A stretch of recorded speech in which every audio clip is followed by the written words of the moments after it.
Salve galera, tudo certinho aí com vocês? Espero que sim. Bora para mais uma aula de Química. Hoje o assunto é ligações químicas.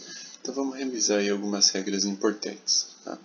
Normalmente os átomos ficam estáveis com 8 elétrons na camada de valência. O tipo de ligação vai depender da diferença de eletronegatividade entre os átomos. E as ligações químicas ocorrem com os elétrons da camada de valência, sempre, né? Porque são esses elétrons que estão sendo atraídos de maneira menos intensa pelo núcleo. Lembrando que a gente tem três tipos, né, de ligações químicas: aquela que ocorre pela interação entre íons, aquela que ocorre pelo compartilhamento de elétrons e aquela onde os núcleos dos átomos ficam rodeados por nuvens de elétrons, né? A primeira, então, é a ligação iônica, a segunda é a ligação covalente, vou mudar aqui a cor do meu marca-texto, que é uma característica dos ametais, né? Os ametais, quando se ligam entre si, formam ligações covalentes, e os metais, né, têm como característica os núcleos dos metais ficarem rodeados por nuvens de elétrons. Então a gente tem daí a ligação metálica. Hoje a gente vai revisar aqui nessa primeira aula a ligação iônica, e no nosso encontro ao vivo a gente começa a revisar a ligação covalente. Então algumas características aqui, ó. É a interação entre Nossa, essa coisa azul aqui fica bizarro, né, velho? É a interação entre cátions e ânions, certo? Essa interação vai formar estruturas cristalinas, né? Observe aqui o sódio se interagindo com o cloro, formando uma estrutura bem definida. Essas estruturas vão, por serem muito bem organizadas e tal, são muito estáveis, né? Então as substâncias que têm ligação iônica normalmente têm temperatura de fusão e ebulição bastante elevadas, né? Como o cloreto de sódio, é necessário aquecê-lo até uns 800 graus Celsius para que ele derreta. Essas substâncias iônicas conduzem a corrente elétrica quando estão no estado líquido ou quando estão dissolvidas na água, beleza? Então, porque daí os íons vão se liberar, né? Tá vendo aqui, ó? E daí eles conduzem a eletricidade. Essas substâncias iônicas podem ser solúveis em água ou insolúveis. Vai depender de uma série de fatores. Mas um dos fatores que depende dessa solubilidade é o tamanho do íon, né? Observe que cada íon é cercado pelas moléculas de água. Então, se o íon for muito grande, muito complexo, às vezes uma carga muito elevada, ele não consegue ser circundado pelas moléculas de água e não consegue ser dissolvido. Para os que se dissolvem, então esses que se dissolvem liberam os seus íons em um processo de dissociação iônica que a gente já conhece, né? E galera, se a gente fosse definir quando que acontece a ligação iônica, então quando que ela ocorre? Quando a diferença de eletronegatividade entre os átomos é maior do que 1,7, beleza? Aí com certeza a ligação vai ser iônica. E quanto maior a diferença de eletronegatividade entre os átomos, maior é o caráter iônico da ligação química. Aqui algumas estruturas cristalinas, né, para vocês observarem, dentro das várias estruturas que a gente tem, né, para os compostos iônicos, né, algumas estruturas e aqui as várias possibilidades. Esse QR Code vai te levar para um material complementar sobre estruturas cristalinas. Você pode dar uma lida lá, é bastante interessante. Aqui vamos para os exemplos então das substâncias iônicas, galera. Lembra como que a gente fazia lá quando a gente aprendeu isso pela primeira vez? Quando os números são iguais das cargas, né, mais 1 com menos 1, é só cortar. Só cortar e escrever a fórmula do lado. Então, KCl, NaCl, Li, NO3, certo? Nitrato de lítio, por exemplo. Então é só cortar e juntar as fórmulas. Nós já vimos, né, que a reação química entre o sódio metálico e o gás cloro ocorre uma intensa liberação de energia na forma de calor. Nesse caso, os átomos de sódio doam elétrons para os átomos de cloro, se transformam em íons e daí ocorre a ligação iônica. Beleza? Então, quando o número é igual, é só cortar e escrever a fórmula aqui do lado. Então, CaSO4. Lembrando que o nome dele é sulfato de cálcio, né?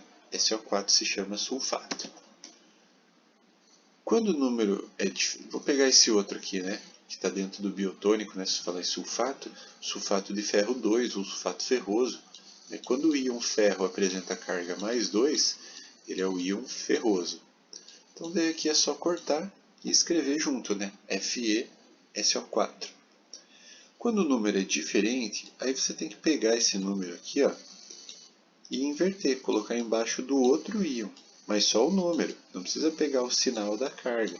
Então vai ficar MgCl2. Né? Observe que o 2 veio lá do magnésio. E esses dois últimos, né, o cloreto de alumínio, quando eu tenho o íon alumínio interagindo com o íon cloreto. Então eu pego o 3 do alumínio, jogo embaixo do cloreto. Pego o 1 do cloreto, jogo embaixo do alumínio, e aqui vai ficar AlCl3, da mesma forma que aqui vai ficar FeCl3, beleza? Observe que aqui o íon ferro é mais 3, então daí ele se chama íon férrico. Férrico. Férrico é o nome desse íon, ferroso e férrico. E bora para um exercício, galera. Esse exercício é um exercício bem direto, né? Um exercício para a gente praticar as propriedades e características dos compostos iônicos. Então vamos começar pela afirmativa 1. Os compostos iônicos apresentam brilho metálico? Não. Eu devia ter colocado o meme do Pelé aqui, mano. Não. Né? Quem apresenta brilho metálico são os metais. Né? Às vezes um composto iônico pode brilhar porque ele está na forma de um cristalzinho e tal. Mas brilho metálico, brilho de metal, só quem tem são os metais. 2. Apresentam elevadas temperaturas de fusão e ebulição? Sim, essa está verdadeira. Né? Com certeza essa é uma característica dos compostos iônicos. Como diria Sérgio Berranteiro, é a verdade, não minto. Isso aí, Sérgio. Então, é a verdade. 2 está certa. 3. Apresentam boa condutibilidade elétrica quando em solução aquosa, ou seja, quando dissolvidos em água? Sim, essa daqui também está verdadeira. É a verdade, não minto. São sólidos nas condições ambientes, ou seja, 25 graus Celsius e uma atmosfera? Sim, essa está certa também. É a verdade, não minto. Tá bom, chega. E a última ali, ó, são pouco solúveis em solventes polares como a água. Essa está errada. Né? Existem alguns compostos iônicos que são pouco solúveis, mas, de maneira geral, essas substâncias são solúveis em água. Por exemplo, cloreto de sódio é muito solúvel, cloreto de potássio também. Todos os nitratos são solúveis em água. Então, muitas vezes os compostos iônicos são solúveis em solventes polares como a água. Beleza? Então, verdadeira, a letra B. A alternativa correta, nesse caso aqui, é a letra B. Esse é um exercício que fala sobre várias coisas, né? Eu já resolvi ele anteriormente. Né? A letra B, a letra B envolve o conceito de orbital. Ela está errada, tá? Ela está errada porque aqui não é 5, é 3. Mas o conceito de orbital e elétron desemparelhado a gente vai ver na próxima aula. Né? Então essa letra B eu não vou detalhar por enquanto. Vamos para a letra A. A distribuição eletrônica do íon ferro 3+, é representada por essa distribuição aqui. Então vamos ver se isso está certo ou está errado. Eu vou fazer a distribuição eletrônica do ferro, né, do ferro neutro. Então é claro que vai ficar meio porca aqui, né? Vocês vão me desculpar porque eu estou usando aqui como pano de prata, como mousepad, a caixinha do meu DVD do Harry Potter e a Câmara Secreta. Então vocês vão me desculpar. Mas eu vou fazer aqui rapidinho. É humilde, mas é de coração. 4S2. Por último, 3D6. Beleza. essa distribuição eletrônica do átomo de ferro neutro. Mas eu quero a distribuição eletrônica do íon ferro 3+, ou mais 3. Então ele tem que perder 3 elétrons. Então eu vou lá na camada de valência, removo esses 2 elétrons que tem aqui, e ainda tenho que remover mais um. Então eu volto para o nível anterior, vou até o subnível mais energético e removo um elétron dele. Vai ficar 3d5 e não 3d3, como foi falado na alternativa letra A. Então a letra A está errada, né? Vamos para a letra C. Ao se ligar com o elemento químico A, com distribuição eletrônica de camada de valência Ns1, ou seja, um elemento A que tem um elétron na camada de valência, a um elemento químico B, com distribuição da camada de valência Ns2, Np4, ou seja, um elemento que tem 6 elétrons na camada de valência, será formado um composto iônico. Nossa, esse azul aqui, não enxerguei nada. Um composto iônico de fórmula A2B. Vou pegar o amarelinho. Composto iônico de fórmula A2B. Então vamos lá. Sempre que o átomo, normalmente é assim, galera, se vocês quiserem lembrar disso desse jeito, pode lembrar assim, porque normalmente acontece assim. Então quando o átomo tem mais de 5 elétrons na camada de valência, 5 ou mais elétrons na camada de valência, ele vai receber, então, recebe elétron. Então, o átomo que tem mais de 5 elétrons na camada de valência recebe elétron. Quando o átomo tem 3 ou menos do que 3 elétrons na camada de valência, aí a tendência é que esse átomo doe elétron. Doe esses elétrons, né? Perca, doe, libere esses elétrons para um átomo mais eletronegativo do que ele. Então aqui, ó, o elemento A vai doar o seu elétron para o elemento B. E ele vai ficar com 7 elétrons na camada de valência. Entretanto, a ideia é que esse elemento B fique com 8 elétrons na camada de valência. Então eu vou colocar mais um elemento A e vou fazer a doação de elétron para o elemento B. Dessa forma, o elemento B fica com 8 elétrons na camada de valência e fica estável. Bom, mas o elemento A doou seu elétron. Como que ele vai ficar com 8 elétrons na camada de valência se ele está doando? Então eu vou pegar um exemplo aqui, ó. Se o elemento A fosse o sódio, né, com 3 níveis na distribuição, terminando em 3s1. Quando o sódio doa o seu elétron, observe que a nova camada de valência dele se torna essa daqui, ó, que eu estou destacando. E essa camada tem 8 elétrons. Então o átomo doa elétron para que ele fique com 8 elétrons na camada anterior. E daí fica tudo certo a sua distribuição eletrônica. Então a letra C é a letra correta. A letra D não é certa, né? Não são 9 átomos, porque aqui esse 2 tem que fazer distributiva, né? Ele multiplica as atomicidades de cada elemento, né? Então tem 2 fósforos e 8 oxigênios aqui. E a letra E vocês podem fazer aí para ver por que ela está errada. E essa questão, galera, é uma questão recente da UFPR que fala sobre o sódio. A UFPR tem uma característica de às vezes cobrar na primeira fase uma questão sobre um elemento específico.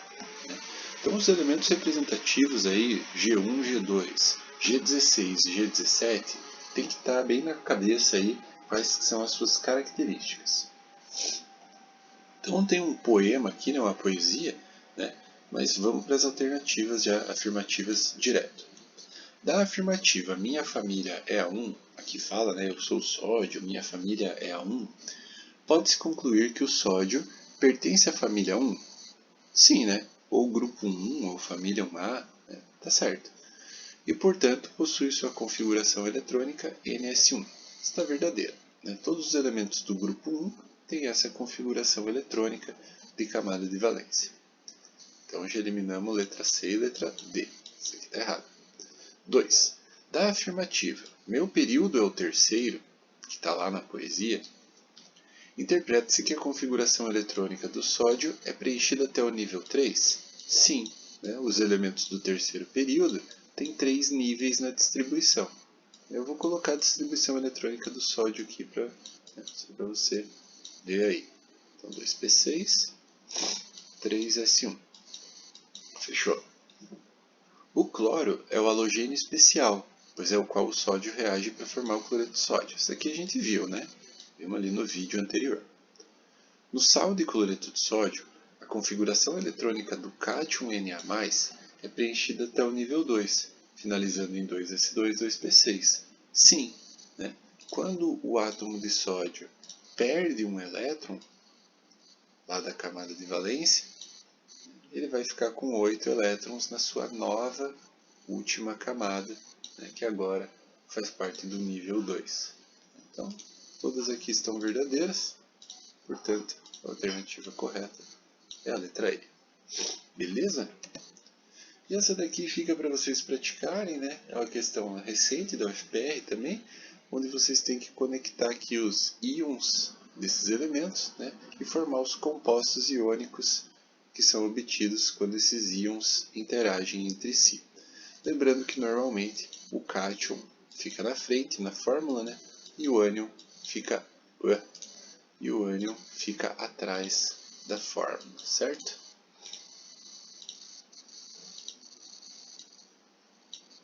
Beleza? E é isso.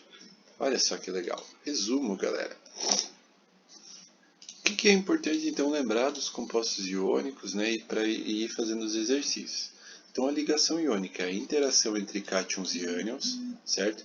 Normalmente o metal doa elétron para o ametal, ok? Normalmente é isso que vai acontecer. Daí vem a ligação iônica. Formam sólidos cristalinos, com alta temperatura de fusão e temperatura de ebulição, conduzem eletricidade no estado líquido ou quando estão dissolvidos na água. Tá? Algumas características desses compostos. E essa regrinha aqui é que a gente vai usar para fazer as ligações químicas, né? Normalmente átomos com 1, 2 ou 3 elétrons na camada de valência, ou seja, metais, perdem esses elétrons, doam esses elétrons. Normalmente átomos com 5, 6 ou 7 elétrons na camada de valência, ou seja, os ametais,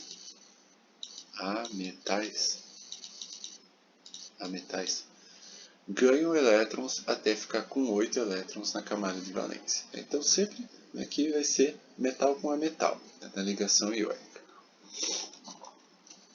E por enquanto é isso, galera. Vão tentando fazer os exercícios, né? Agora, daqui a pouco a gente tem o nosso encontro ao vivo, onde a gente vai retomar também alguns conceitos de ligação covalente, certo? Então, é isso. Aproveitem o dia, aproveitem a semana e é nóis.